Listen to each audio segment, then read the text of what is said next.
کو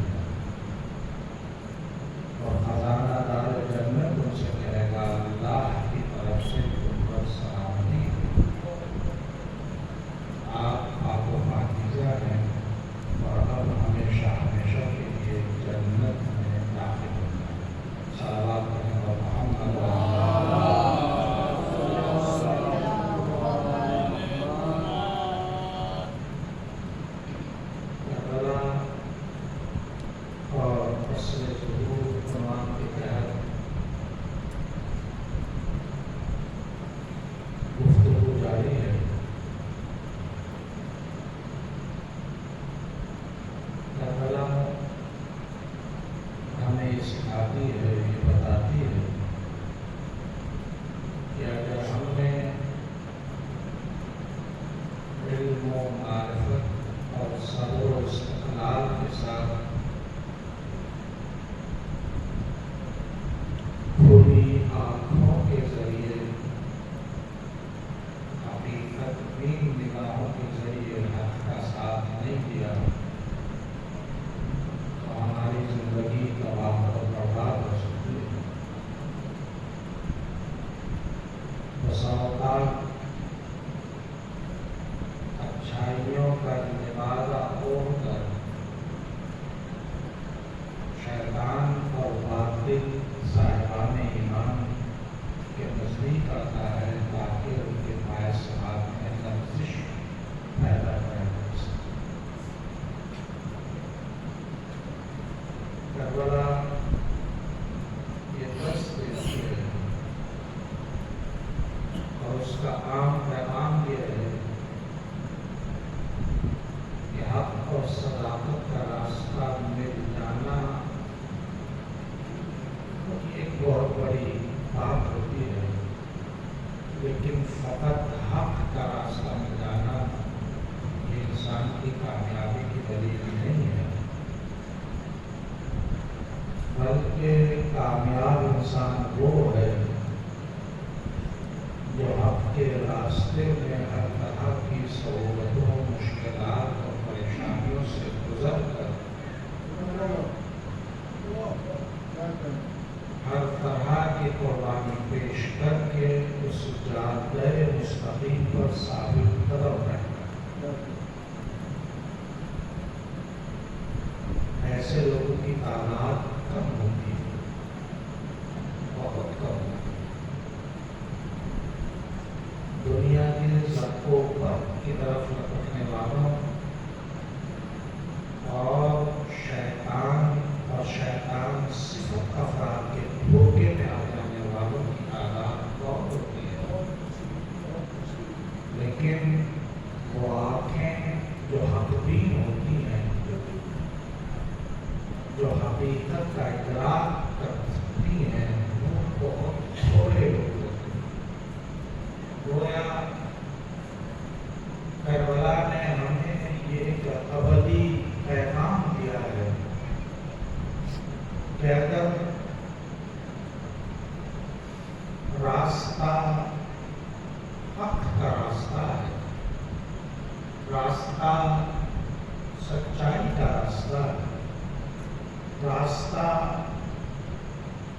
ایمان اور صداقت کا راستہ ہے، تو اگر اس میں تمہارے ساتھ لوگ نہ بھی ہوں اور آپ تنہا ہوں تو احساس مت کیجیے۔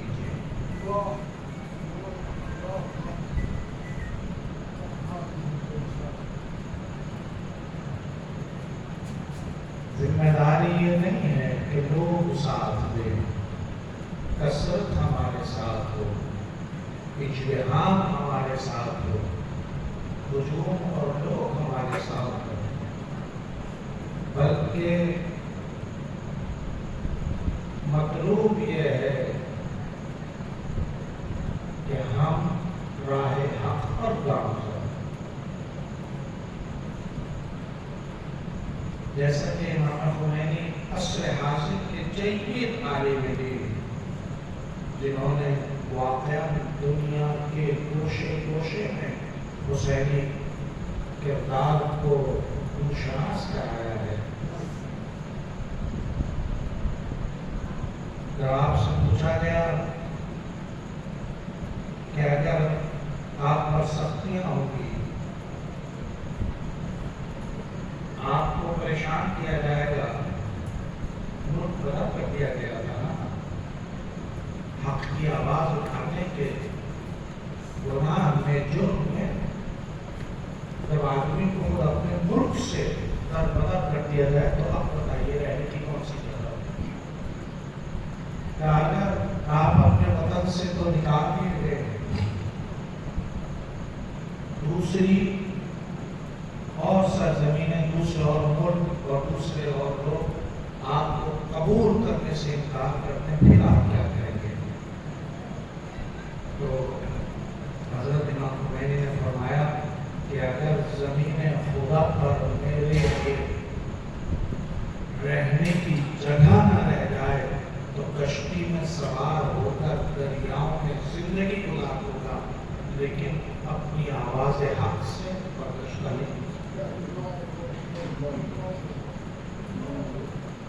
آپ شاہ سے کیسے مقابلہ کریں گے؟ آپ بادشاہ کے مقابلے پر کیسے آئیں گے؟ اس کے پاس اسلحے ہیں، اس کے پاس سپاہی ہیں، اس کے پاس جاہ و حشم ہے، اس کے پاس دولت ہے، حکومت ہے۔ آپ کے سپاہی کہاں ہیں؟ امام خمینی نے فرمایا گھبراؤ نہیں، میرے سپاہی ماؤں کی آگوش۔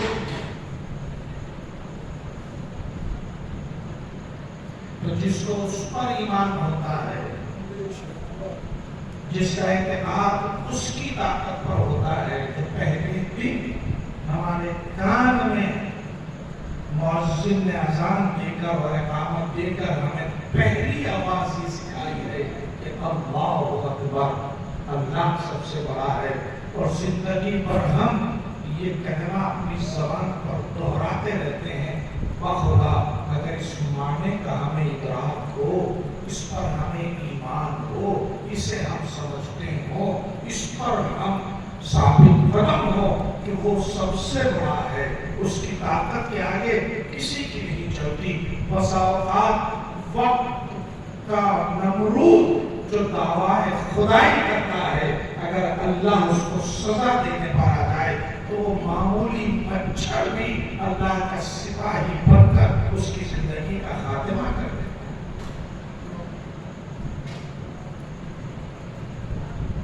تو اللہ والے ان کا رابطہ اگر مالک سے ہوتا ہے، خالق سے ہوتا ہے، تو پھر وہ کسی طاقت کے مقابلے پر اپنے پچھلوں کو نہیں دیتے۔ انہوں نے کہا کہ یہ طاقت آپ کے یہاں آئی کہاں سے؟ آپ نے فرمایا کہ تم نے آسمانوں کا سفر کیا ہے،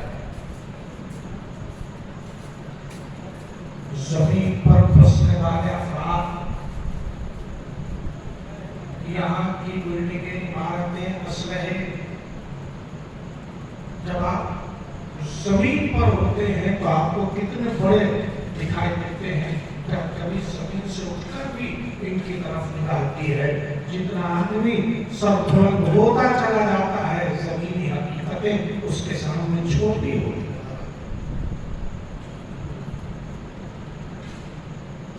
کربلا یہ سکھاتی ہے، کربلا یہ عزم دیتی ہے کہ اگر اس پر ایمان ہے، اس پر بھروسہ ہے، اس پر تکیہ ہے، تو اپنی ذمہ داری پوری کرنے کے لیے میدان میں اتر آئیے۔ جب وہ پشت پناہ ہوتا ہے تو پھر کوئی نہیں ہے جو انسان کو نقصان پہنچا سکے۔ بہت اگر ممکن ہے منشاء و ارادہ الہی بھی اگر شامل ہو جائے تو دشمن آپ کا سر کاٹ سکتا ہے، لیکن آپ کا نام نہیں مٹا سکتا، آپ کا تذکرہ نہیں مٹا سکتا۔ اس علامات میں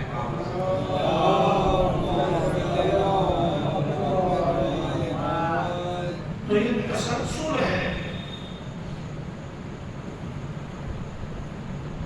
آدمیت اور انسانیت کی تخلیق سے لے کر اور قیامت تک کے لیے اس نے انسان کا انتخاب کیا ہے، اشرف المخلوقات بنا کر انسان کو پیدا کیا ہے، پوری کائنات کو اس کی خدمت میں رکھا ہے، اور اس کے سامنے اچھائی اور برائی کے راستوں کو رکھا ہے۔ اہم یہ ہے کہ یہ ہم زور اور زبردستی تمہیں اچھائی کے راستے پر جانا نہیں چاہتے ہیں، ہم چاہیں تو ایسا بھی کر سکتے ہیں۔ میں نے آپ کے سامنے سورہ یونس کی آیت نمبر 99 پڑھی ہے، اگر وہ شاہ ربو، اگر پروردگار چاہے تو جو کچھ زمین اور آسمان میں ہے اس کے سامنے سجدہ کرے، لیکن یہ تو منشاء پروردگار نہیں ہے، یہ تو وہ نہیں چاہتا ہے انسان سے زبردستی اپنا سجدہ کہلوائے۔ اس کے مطلوب اور منظور نظر تو یہ بات ہے کہ حقانیت کا وہ ادراک کرے، حق اور حقیقت کو سمجھے، باطل طاقتوں سے خود مقابلہ کرنے کے بعد حق کے راستے پر جان کی بازی دے کر ثابت قدم رہنے کا اسے اگر حوصلہ ہو تو ہم اس کو اس انداز سے زندگی دیں گے کہ ہم حی و قیوم ہیں، اس کو بھی ہمیشہ ہمیشہ کے لیے زندگی عطا کرے۔ ایک صلوات پڑھنا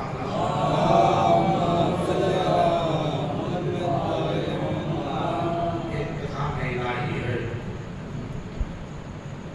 اس نے انسان کی ہدایت کے لیے فطرت میں انسان کی اللہ کی عبادت رکھی ہے، مالک کا ادراک رکھا ہے، حق کی شناخت رکھی ہے، اچھے اور برے کی تمیز رکھی ہے، صاف اس نے اعلان کر دیا ہے فَأَلْهَمَهَا فُجُورَهَا وَتَقْوَاهَا۔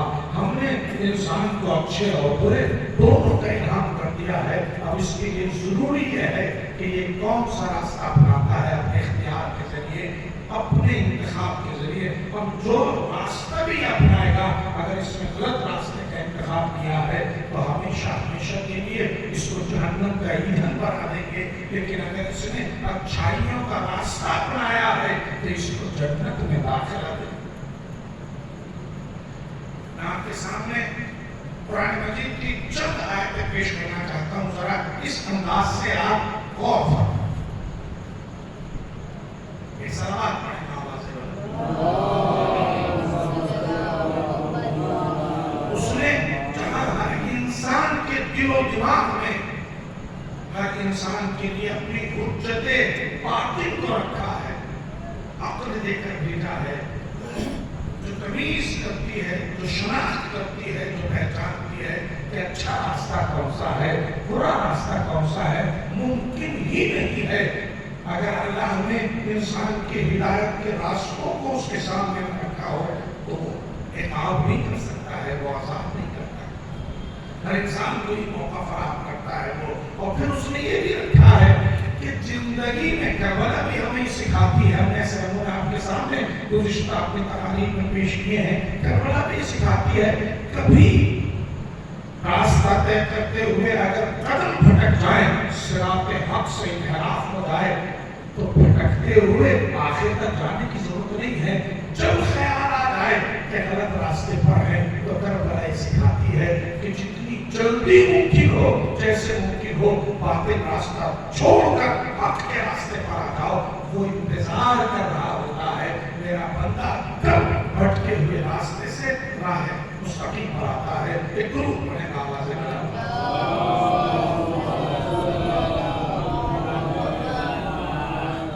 اس نے حجت باطن کے علاوہ حجت ظاہر کو بھی ختم کیا ہے، جو نبیوں کی شکل میں ہے، پیغمبروں کی شکل میں ہے، کتابوں کی شکل میں ہے، انبیاء کی شکل میں ہے، اوصیاء کی شکل میں ہے، ائمہ کی شکل میں ہے، ہادیان دین کی شکل میں ہے۔ قرآن مجید کی سورہ شعراء کی آیت نمبر 106، 7، 8 اور 9 میں آپ کے سامنے پیش کرنا چاہتا ہوں۔ آپ ملاحظہ فرمائیں، اعلان خداوندی ہو رہا ہے۔ اذ قال لهم اخوهم نوح الا تتقون انی لکم رسول امین فاتقوا اللہ واطیعون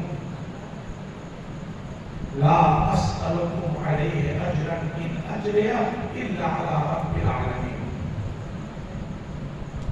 سورہ شعراء آیت نمبر 106، آیت نمبر 107، آیت نمبر 108 اور آیت نمبر 109، یہ میں نے آپ کے سامنے پڑھا ہے۔ اس کا ظاہری ترجمہ یہ ہے کہ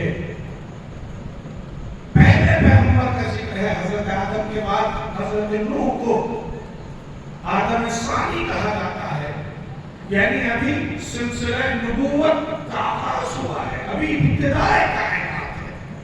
توجہ چاہتا ہوں، قرآن کیا کہتا ہے کہ نوح آئے اور آنے کے بعد امت والوں کو صراط مستقیم کی طرف انہوں نے بلانا شروع کیا۔ اذ قال، جب کہا نوح نے اخوہ نوح نے یہ فرمایا، کیا فرمایا؟ الا تتقون، کیوں تقوی الہی کو اختیار نہیں کرتے؟ انی لکم رسول امین، میں تمہاری طرف اللہ کا پیغمبر ہوں، امانت دار ہوں۔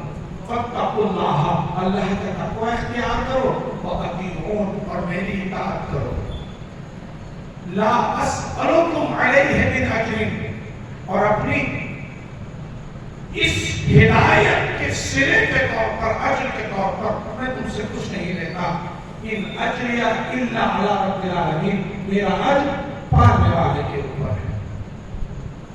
آیت نمبر 124، 125, 126 اور 127 میں پروردگار عالم حضرت ہود کی زبانی نقل کرتا ہے، اذ قال لهم اخوهم ہود،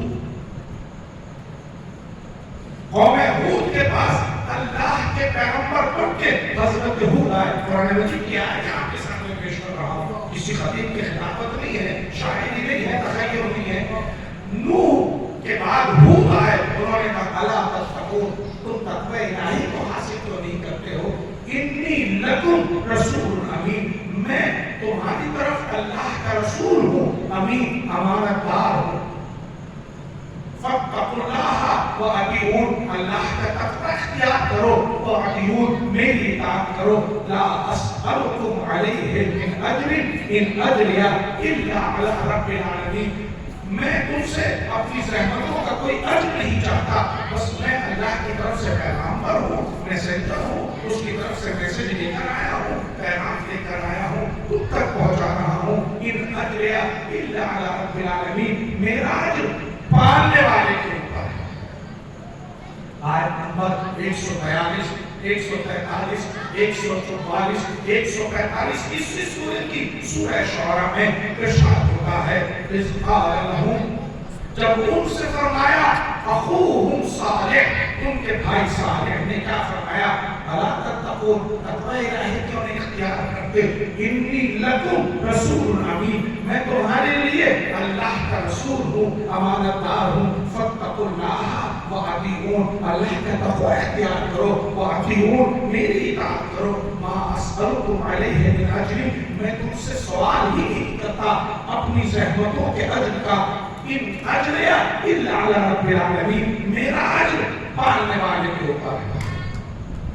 آیت نمبر 160، 161، 162 اور 163 میں ارشاد ہوتا ہے، اذ قال لهم اخوهم لوط، لوط پیغمبر نے فرمایا الا تتقون، تم تقوی اختیار کیوں نہیں کرتے؟ انی لکم رسول امین، میں تمہاری طرف اللہ کا رسول ہوں، امانت دار ہوں۔ فاتقوا اللہ واطیعون، اللہ کا تقوی اختیار کرو، میری اطاعت کرو۔ ما اسألکم علیہ من اجر، میں تم سے مانگ ہی نہیں رہا ہوں اجر کے طور پر کچھ بھی، ان اجریہ الا علی رب العالمین، میرا اجر پالنے والے کے اوپر ہے۔ آیت نمبر 177، 178، 179 اور 180 میں ارشاد ہوتا ہے، اذ قال لهم شعیب، جب ان سے شعیب نے کہا الا تتقون، تقوی الہی کیوں نہیں اختیار کرتے؟ انی لکم رسول امین، میں تمہاری طرف اللہ کا رسول ہوں، امانت دار ہوں۔ فاتقوا اللہ واطیعون، اللہ کا تقوی اختیار کرو اور میری اطاعت کرو۔ ما اسألکم علیہ من اجر، میں سوال ہی نہیں کرتا تم سے اجر کا، اپنی اجرت کا، اپنے صلے کا۔ ان اجریہ الا علی رب العالمین، میرا جو کچھ بھی اجر ہے، مجھے جو کچھ بھی عطا کرے گا، مجھے جو کچھ بھی میری محنتوں کا، میری رسالت کا، میری پیغمبری کا اجر دے گا، وہ رب العالمین دے گا۔ میں نے ایک سورہ کی آپ کے سامنے تقریباً 20 آیتیں پڑھی ہیں 5 پیغمبروں کی طرف سے۔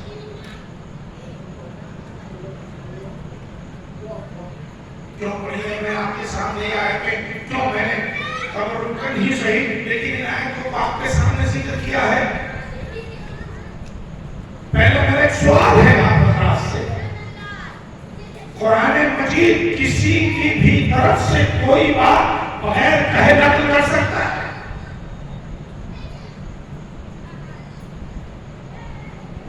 نوح آئے ہو اور نوح نے نہ فرمایا ہو مگر قرآن ان کی طرف سے نقل کر رہا ہو، ہود آئے ہو، ہود کا یہ بیان نہ رہا ہو مگر قرآن نے نقل کر دیا ہو، صالح پیغمبر آئے ہو، صالح نے یہ بات نہ کہی ہو مگر قرآن نے نقل کر دیا ہو، لوط پیغمبر آئے ہو، لوط نے ایسا کچھ بیان نہ دیا ہو لیکن قرآن کی آیت بن کر آ گئی ہو، شعیب پیغمبر آئے ہو، شعیب نے ایسی کوئی بات نہ کہی ہو، قرآن نقل کر سکتا ہے۔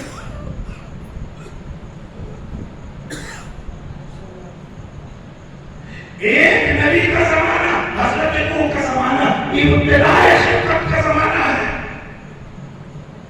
ہود ان کے سینکڑوں سال بعد آتے ہیں، صالح اور بھی بعد آتے ہیں، لوط حضرت ابراہیم کے زمانے کے نبی ہیں، شعیب حضرت موسیٰ کے زمانے کے نبی کے فاصلے ہیں، ہزاروں برس کا فاصلہ ہے، مگر قرآن مجید اپنے رسولوں کی طرف سے جب باتیں نقل کر رہا ہے، میں نے آپ کے سامنے پڑھا ہے، اپنے گھر جائیے گا قرآن مجید کھول کے دیکھیے گا، آیت نمبر 106 سے 110 تک حضرت نوح کی زبانی، اس کے بعد حضرت ہود کی زبانی 124 سے لے کر 147 تک، 142 سے لے کر 145 تک حضرت صالح کی بیانی، 160 سے لے کر 163 تک حضرت لوط کی بیانی، 177 سے لے کر 180 تک حضرت شعیب کی بہانی کی زبانی. یہ بات قرآن مجید میں موجود ہے. اپنے گھروں پر جائیے، قرآن مجید کھول کر دیکھیے، سورہ شعراء کی آیات ہے. خدا کہنا کیا چاہتا ہے؟ بھئی آج کا زمانہ تو نہیں ہے نا، آج کا زمانہ تو نہیں ہے.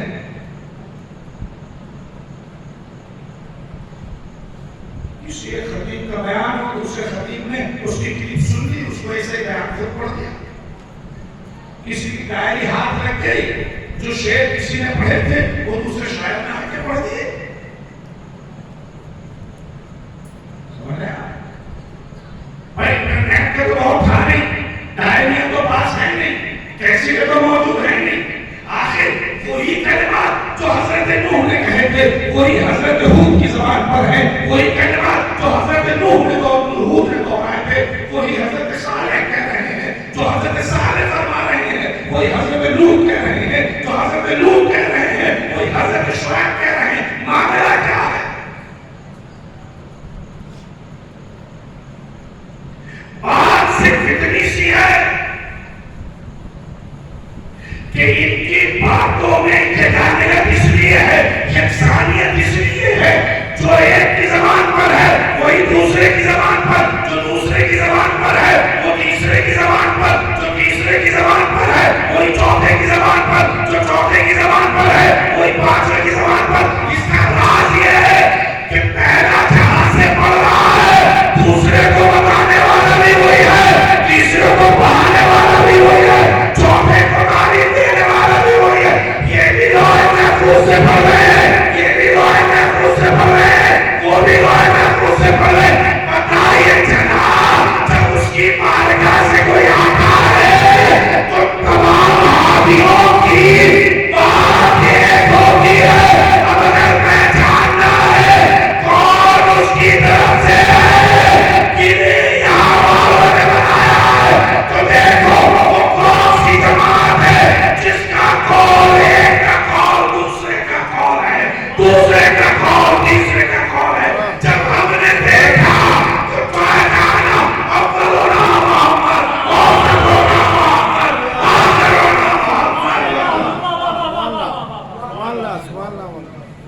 سلام پڑھیں پر محمد.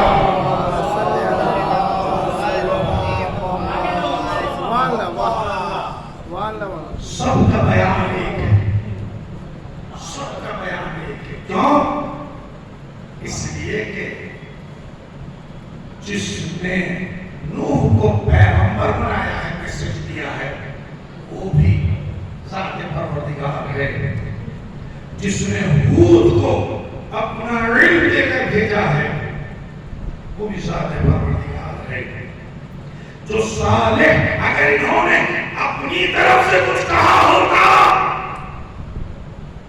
تو بیان بدل جاتا، لیکن جب میسنجر ہیں، جب پیغام پر ہیں، جب اللہ کا پیغام لے کر آئے ہیں تو سب کی بات ایک، سب کی رفتار ایک ہے، سب کی گفتار ایک ہے. میں نے اجر رسالت کے طور پر پھر قرآن مجید کی دیگر آیتوں کا میں نے مطالعہ کیا. دامن اپنا گنجائش نہیں ہے، خود میری بھی طبیعت اس قابل نہیں ہے، بس رزلٹ تک پہنچاتے ہوئے تاکہ بات تشریح مطلب نہ رہ جائے.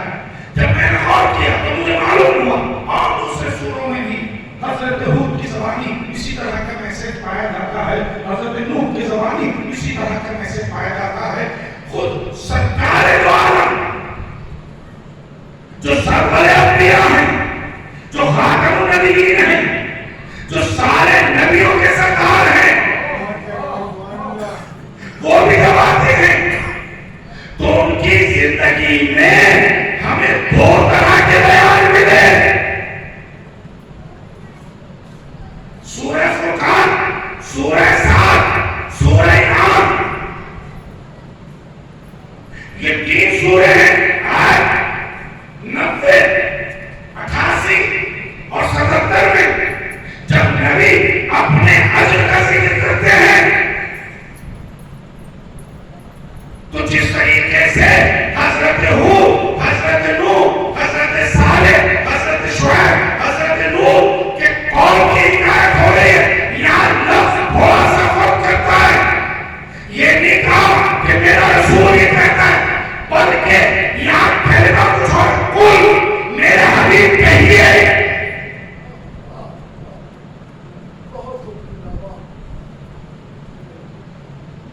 جب ان انبیاء الہی کا ہم نے بیان آپ کے سامنے پیش کیا تو یہاں یہ نہیں ہے کہ ہم نے ہود سے کہا کہ کہو، ہم نے صالح سے کہا کہ کہو، ہم نے لوط سے کہا کہ کہو، ہم نے شعیب سے کہا کہ کہو. نہیں، انہوں نے کہا ان سب کا بیان. اور قرآن کی آیتیں بولو، اب اور کرنے والا اور کرے گا. اللہ کے پیغمبر ہیں، اللہ نقل کر رہا ہے، باتوں کی یہ کہانیت بتا رہی ہے کہ سب اس کے پیغمبر ہیں. لیکن جب حضور سرور کائنات نے اجر کا ذکر کیا تو 2 طرح کی باتیں. یہ 3 آیت ایسی تھی جس میں پیغمبر نے کہا مجھے اجر نہیں چاہیے. جو بات تمام انبیاء کی مجاہدی نے کہی، جو نوح کہہ رہے تھے، جو صالح کہہ رہے ہیں، جو لوط کہہ رہے ہیں، جو شعیب کہہ رہے ہیں، آغاز زندگی میں پیغمبر سے بھی خدا یہی کہلوا رہا ہے کہ میرا حبیب آپ کہیے مجھے اجر نہیں چاہیے، میرا اجر میرے مالک کے سپرد ہے. ایک منزل ایسی آئی سورہ شورا آیت نمبر 53، اس میں ارشاد ہوا قل میرے حبیب بیان بدلیے.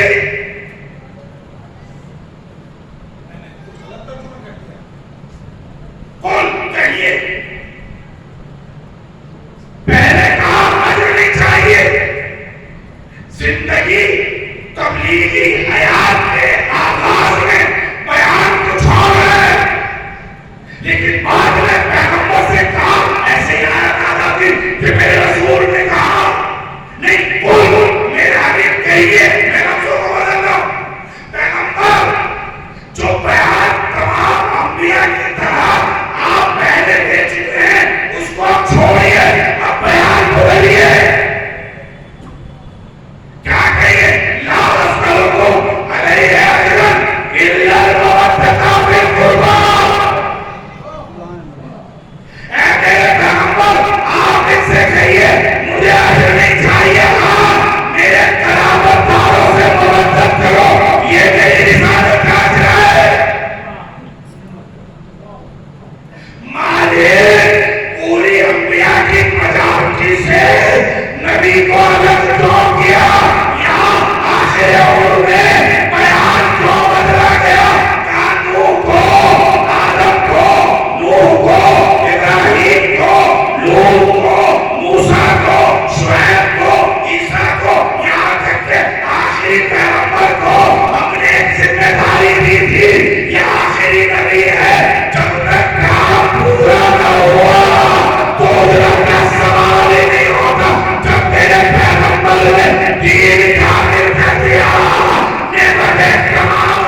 جن کو آخری رسول بنا کر دیا تھا، یہ امامت کی صورت ہو رہی ہے، ولایت کی صورت ہو رہی ہے، سرتاج ولایت کی صورت۔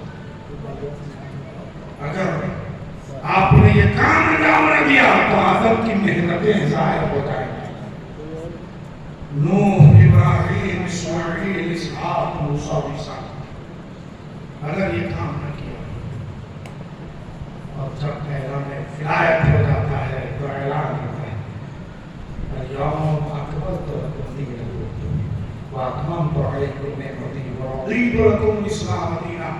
آج دین کی حیثیت سے خدا تمہارے مذہب، دین اور اسلام سے راضی ہو، زحمتوں کو ختم کر چکا۔ یہی وجہ ہے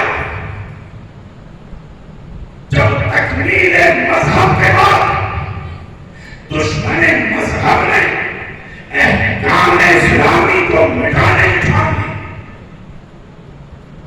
اور اس نے یکسر یہ اعلان شروع کر دیا، بظاہر مسند رسالت پر بیٹھا ہے کہ نہ کوئی وحی آئی ہے، نہ کوئی قرآن آیا ہے، نہ کوئی رسول کا سلسلہ ہے، یہ تو بنی ہاشم کا کھیل کا جو حکومت حاصل کرنے کے لیے انہوں نے کیا ہے۔ تو حسین نے کہا کہ اب قربانی دینا ضروری ہے۔ یہی وجہ ہے جب اسلام کو، تعلیمات محمد و آل محمد کو، جب پیغمبر کی رسالت کی تعلیمات کو حسین نے بتایا تو ہم فقط حسین کو یہ نہیں کہتے کہ حسین آپ کا شکریہ کہ آپ نے رسول اللہ کی محنتوں کو بچایا، نہیں، جب حسین کی بارگاہ عقیدت میں جاتے ہیں تو کہتے ہیں آدم کے وارث تجھے سلام، نوح کے وارث تجھے سلام، ابراہیم کے وارث تجھے سلام، اسماعیل کے وارث تجھے سلام، موسیٰ کے وارث تجھے سلام، محمد مصطفیٰ کے وارث تجھے سلام۔ یہ صلوات پڑھے گا۔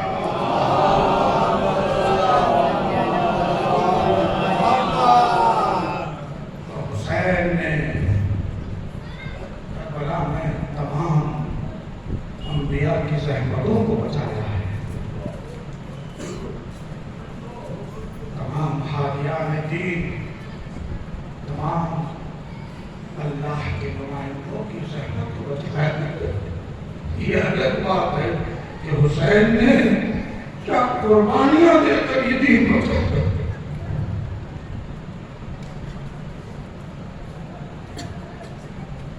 یارہ محرم اپنے تمام مسائل و آلام کے ساتھ گزر گئے۔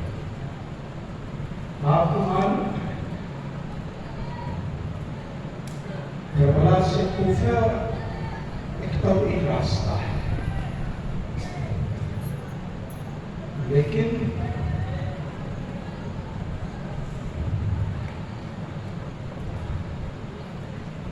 بے کجاوا اونٹوں پر بیویوں کو سوار کر کے اونٹوں کو اتنی تیز چلایا گیا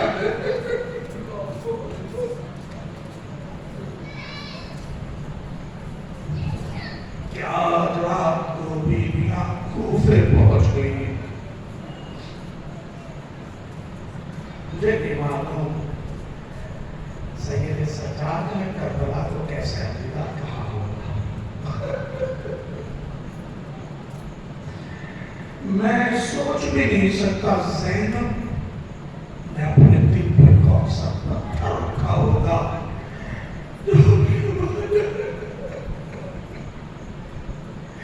ٹکڑے ٹکڑے بے گورو کفن دلا تو چھوڑ کر گئی۔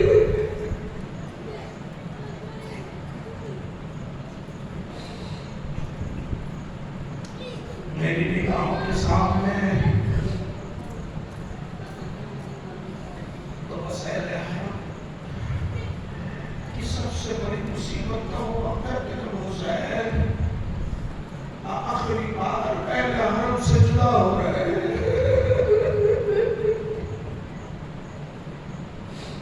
تو حسین کبھی قرار نہیں ہے۔